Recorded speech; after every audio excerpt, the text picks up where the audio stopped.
Hello and welcome everybody to another episode of Small Talk with Shibby, my LCS post-game interview series. I am joined by the victorious Immortal Treatz. First off, welcome back to Professional League. Welcome back to LCS. How does it feel to pick up the win after, taking a break, coming in and securing the dub? Yeah, thank you first of all, and it's great to be back, especially now that I've had the break. It's very easy to think in your head like, oh, if I was there, I would destroy these kids. So it's nice to come back and actually destroy the kids. There were a lot of rumors and reports on kind of your potential teams that you would join, right? A lot of EU offers, NA offers.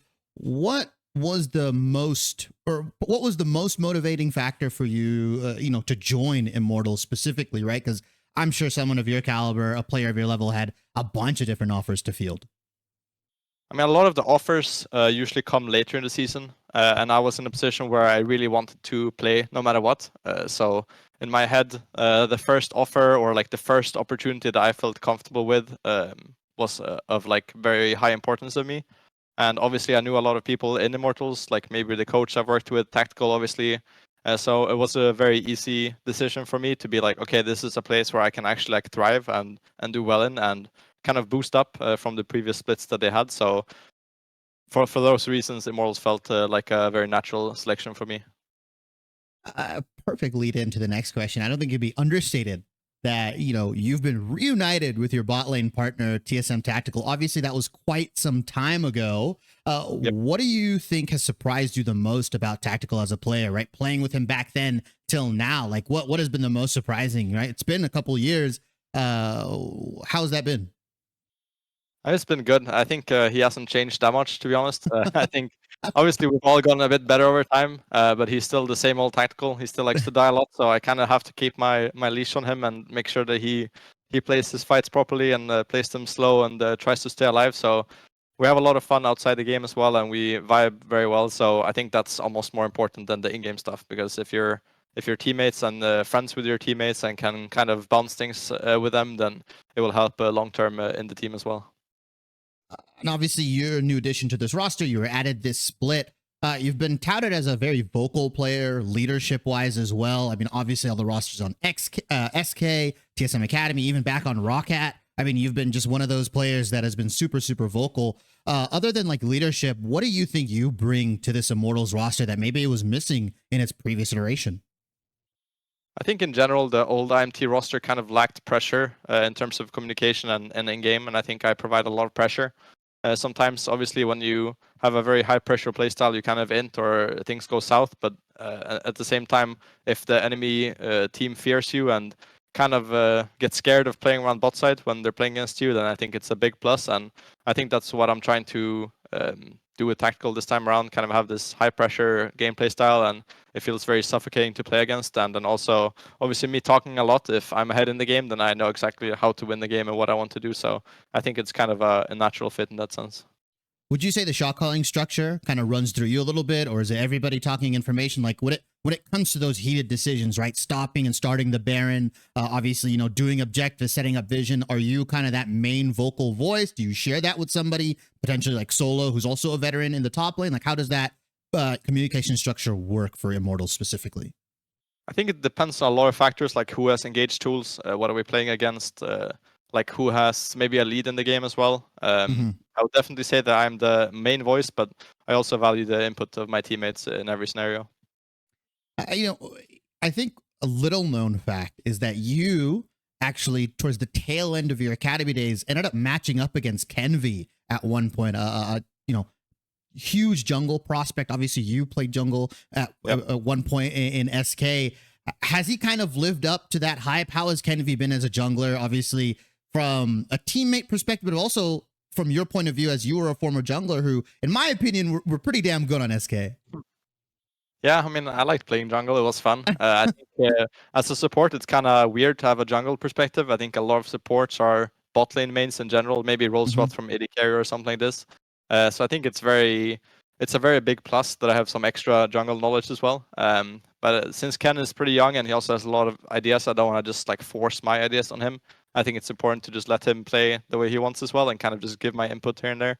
But it's been really fun working with him, and he's also someone who likes to pressure a lot in game. He likes to have very aggressive fights and so on. So kind of like tactical, I have to kind of reel him in sometimes. Seems like both Tactical and Kenvi are kind of the younger, hot shots. They try to like really be aggressive. And I think that aggression really showed in your kind of attack on Jensen in the mid lane, right? You picked on him a little bit. Was that something that you kind of identified as a weak point for Dignitas during your prep for this week? Or was that something that, was like, hey, he's on Annie, he's on something immobile, he's more of a facilitator. Let's just bring the pain mid lane. I mean, it was kind of like there wasn't really that many options to have aggressive plays around our draft in early game. Like, it's kind of hard to kill Jax with Silence Sejuani. Bot lane is just double ranged matchup. It's hard to engage. So I think mid lane was kind of the focal point for both junglers. They were both looking towards there, and Riksa was trying to pressure as well. But after we got one kill and the Annie flash, it was kind of easy to snowball from there, and they didn't really have a lot of options. And I think they just kind of felt suffocated in the game.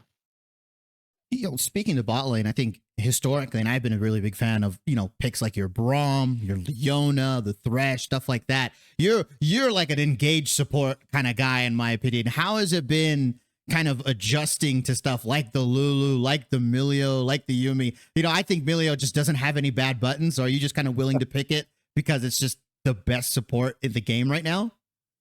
I mean, I would definitely say I favor engage supports. I think they fit my style better. But if something is really OP, you have to play it. Milio falls into this category. And I think in general, it's just kind of the thing of we've had a lot of practice, and if we notice a trend, we're just gonna try it on stage. Maybe we have like poor reads on some things. Maybe we have really good reads on some things.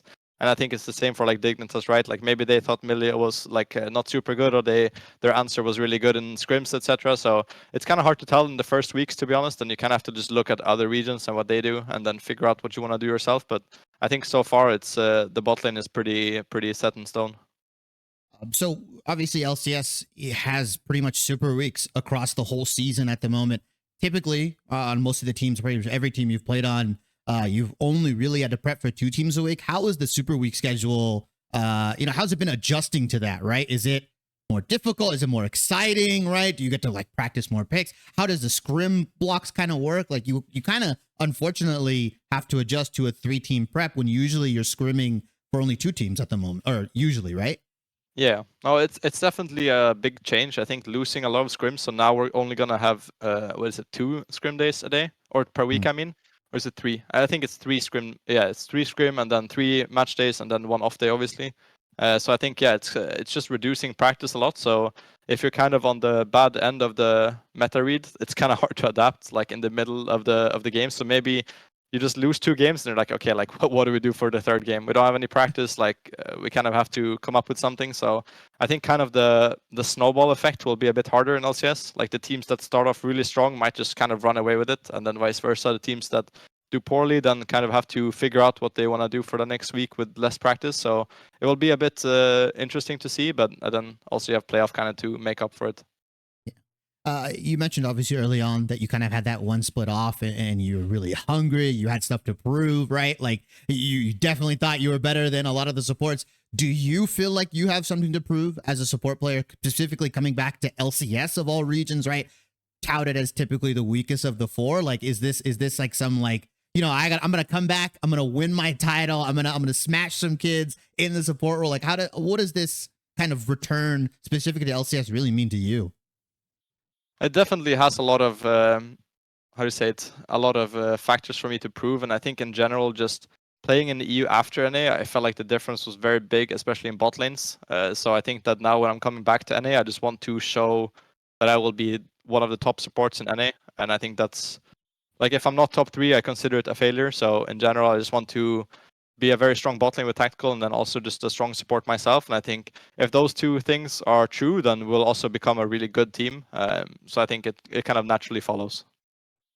Well, if you keep up performances like today, man, you'll definitely be a top 3 bot lane in the league. Time is up for us. Treatz, I really appreciate the time you've taken out of your busy schedule. Best of lucks on your next couple of games. Hopefully you can come back for more winners interview. I really appreciate it, man. And best of luck. Thank you. Appreciate it.